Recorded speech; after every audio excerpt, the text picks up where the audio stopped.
Hello everyone. आप देख रहे हैं हमारा यूट्यूब चैनल राधा समय विद्यापीठ। स्वागत है आप सभी का। आज की क्लास शुरू करते हैं। पिछले दिन मैंने कंप्यूटर के बारे में बताया था और कहा था कि आगे की क्लास भी फंडामेंटल से ही होगी। तो आइए शुरू करते हैं। सबसे पहले एक कंप्यूटर हैज़ 4 फंक्शन। कंप्यूटर के 4 फंक्शन होते हैं। इसमें पहला है एक्सेप्ट डाटा, मतलब इनपुट। कोई भी डाटा हम इनपुट करते हैं तो सिस्टम उन्हें एक्सेप्ट करती है। दूसरा प्रोसेसेस डाटा, कहने का मतलब प्रोसेसिंग।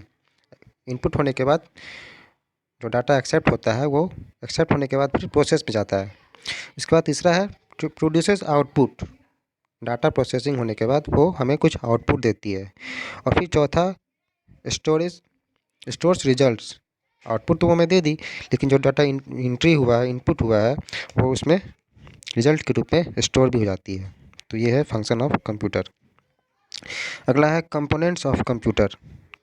घटक कौन कौन से हैं कंप्यूटर के। पहला है हार्डवेयर। हार्डवेयर मतलब इंटरनल एंड पेरिफेरल। पेरिफेरल को हम एक्सटर्नल भी बोलते हैं। तो इंटरनल एंड एक्सटर्नल डिवाइस, जैसे all parts of the computer that we can touch are known as hardware. As for example mouse, keyboard, printer इत्यादि। दूसरा है सॉफ्टवेयर।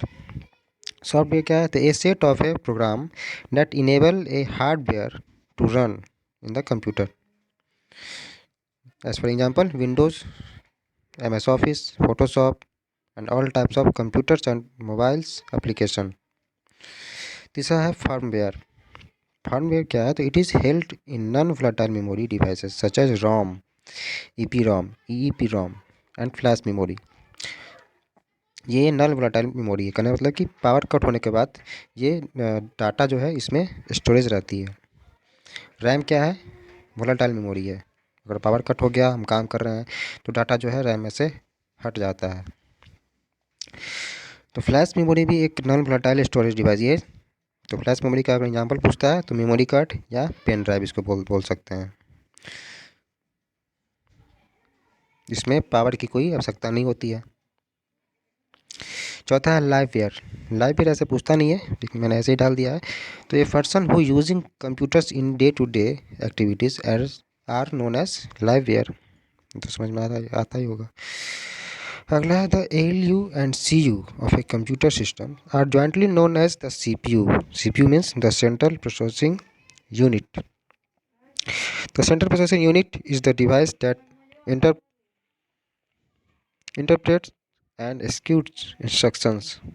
मतलब CPU हमारे द्वारा दिए गए किसी भी निर्देश की व्याख्या करता है और उसे संपादन करता है। जैसा कि हमने पहले पढ़ा है कि कंप्यूटर क्या है, कोई भी काम अपने मन से नहीं करता।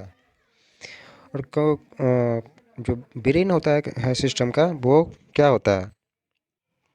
CPU होता है। तो CPU वही काम करता है जो हम उससे करवाते हैं। CPU is the brain of computer. It performs arithmetical and logical operations. The process of producing results from the data for getting information is called output.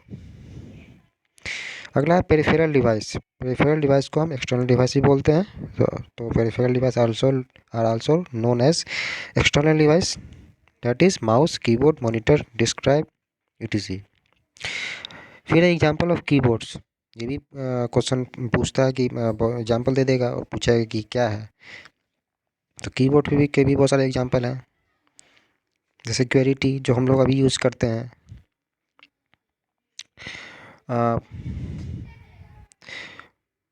इसी तरह क्वेरिटी के बाद है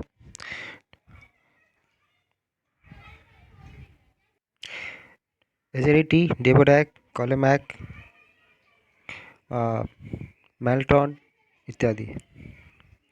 जनरली हम स्टैंडर्ड जो कीबोर्ड जो होते हैं उसमें 104 की होते हैं, 104 कीज होते हैं, और हम क्वेरिटी कीबोर्ड का ही उपयोग नॉर्मली करते हैं। अगला है वोलेटाइल मेमोरी, जिसको रैम भी बोलते हैं, also known as read write memory. Question आता है कि रीड राइट मेमोरी किससे कहते हैं? तो रैम को कहते हैं। और ये क्या होता है? वोलेटाइल मेमोरी होता है। फिर है प्राइमरी मेमोरी। प्राइमरी मेमोरी के भी दो टाइप होते हैं, पहला रैम और रोम। रैम रोम क्या क्या होता है ये तो मैंने आपको पहले भी बताया हुआ है। फिर है सेकेंडरी मेमोरी। सेकेंडरी मेमोरी मतलब हार्ड डिस्क और लोकल डिस्क। फिर ऑप्टिकल डिस्क जैसे सीडी, सीडीआर, डीवीडीआर। उसके बाद floppy disk, memory cards, external hard disk, blue रे डिस्क, ये सब क्या है सेकेंडरी मेमोरी में आता है। सारे तो आपको समझ में आ रहे होंगे। एक है ब्लू रे डिस्क।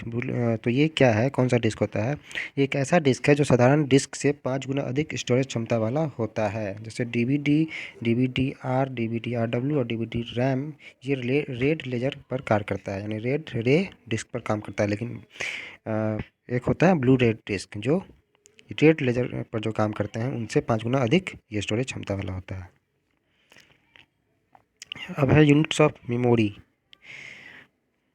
ये भी सबको मालूम होगा लेकिन फिर से एक बार देख लीजिए। जैसे एक बिट, देखिए यहाँ एक बिट बराबर 0 या 1 बाइट होते हैं। चलिए एक बिट बराबर 0.125 बाइट होते हैं। यहाँ पे बाइट लिखना फिर से मिस्टेक हो गया है, तो यहाँ पे आप बाइट लिख लेंगे। बराबर होता है, एक बाइट बराबर 8 बिट होता है। एक मेगाबाइट बराबर 1024 KB। इसको 2 पर पावर 10 करके भी दे सकता है। एक गीगाबाइट बराबर होता है 224 MB। एक एक्साबाइट मतलब 224 PB। PB का मतलब पेटाबाइट।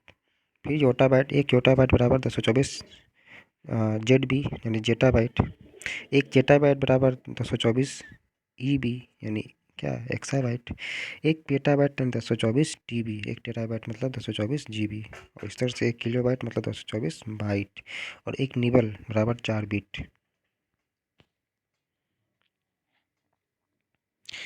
और एक बिट 0 या 1 के बराबर होता है। फिर है software. The instructions given to the computer in the form of a program is called software.